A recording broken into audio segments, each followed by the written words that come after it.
माले आवत देख के कलियन करे पुकार। फूले फूले चुन लई काले हमारी बार। माटी कहे कुम्हार से तू कारू दे मोय। एक दिन ऐसा आएगा मैं रू दूंगी तो।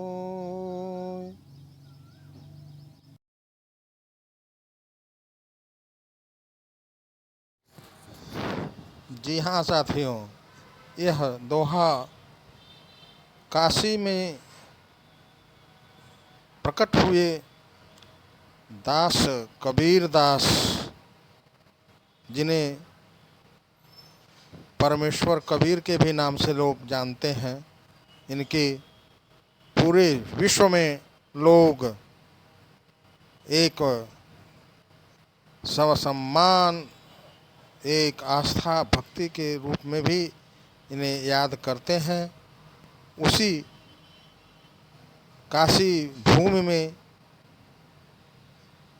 जन्मे इस महान संत को और उस काशी की पावन भूमि को सत सत नमन करते हुए कबीर दास जी के विषय में आगे जानकारी आपको दी जा रही है। कपड़े बुनना कबीर जी की जीविका थी। कई मामलों में भारत के कई महापुरुषों में बड़ी समानता है। कबीर की कविता में एक और गुण है, वह कभी बासी नहीं होती है। कबीर दास जी ने मनुष्य की मूलभूत कामना पर सही उंगली रखी, वह है आंतरिक शांति की खोज। एक ऐसे समाज में जिससे मनुष्य जुड़ नहीं पाता, उसका संत्रास क्या है। जहाँ धर्म कट्टरपंथी आचार संहिताओं में बदल जाते हैं, जहाँ दर्शन नीरी लफ्फाजी और शब्द छल हैं, जहाँ विवेक का संकट है और नेतृत्व पंगु हो गया है, यानी लंगड़ा हो गया है, वहाँ कबीर दास की कविता बड़ी प्रेरणा का काम देती है। वह कई बार समाज के ढोंग धतूरे और दुत्य चेतन का पर्दाफाश करते हैं, कथनी और करनी का अंतर बताते हैं।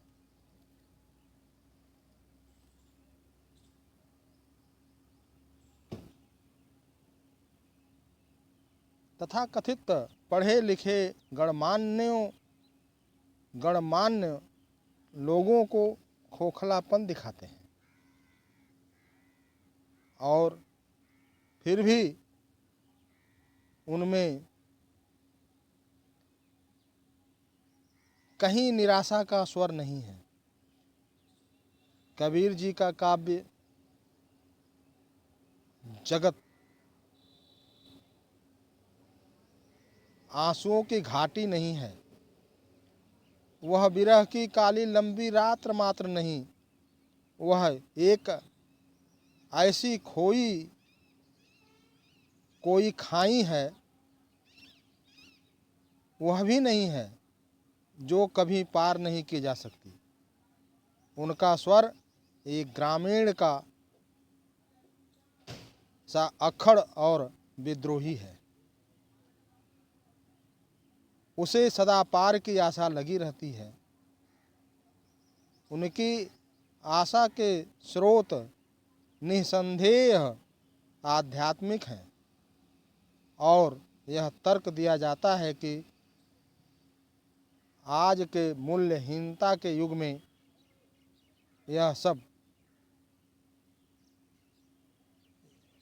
अयथार्थ लगता है। साथ ही कबीर जी की आस्तिकता को स्वीकार न करने पर भी उनकी कविता में बहुत कुछ बचा रहता है जो मूल्यवान है। कबीर जी का आनंद लेने के लिए कबीर पंथी होना कोई जरूरी नहीं है। कवि के नाते इसी में उनकी चिरंतन श्रेष्ठता निहित है। वे दिक् कालातीत हैं, वे दिक् कालातीत हैं। उनकी काव्य दृष्टि उच्चतर और महत्तर है। वे इस बात की परवाह नहीं करते हैं कि 13वीं या 14वीं सदी में हिंदुस्तान की राजनीतिक व्यवस्था क्या थी। उन्होंने अपने ज़माने की साहित्यिक क्रांतिकारिता या परंपरा की भूल भुलैया की भी नहीं परवाह की। उन्होंने सिर्फ वही किया जिसे नित से हाँ कहना कहते हैं। किसी भी युग में ऐसा करने के लिए बड़े साहस की ज़रूरत है। कबीर जी में सत्य कहने का अपार धैर्य था। कबीर जी में सत्य कहने का अपार धैर्य था और जिसके परिणाम सहन करने की वह हिम्मत भी रखते थे। कबीर दास जी की कविता इसी कारणों से एक अन्य प्रकार की कविता है। वह कई रूढ़िवादियों को, कई रूढ़ियों के बंधन को तोड़ती हैं। वह एक मुक्त आत्मा के कविता की तरह है। कबीर दास जी का जीवन एक समाज सुधारक के ही रूप में नहीं बल्कि मानव समाज, मानव जाति, मानव के अंदर बैठी अनेक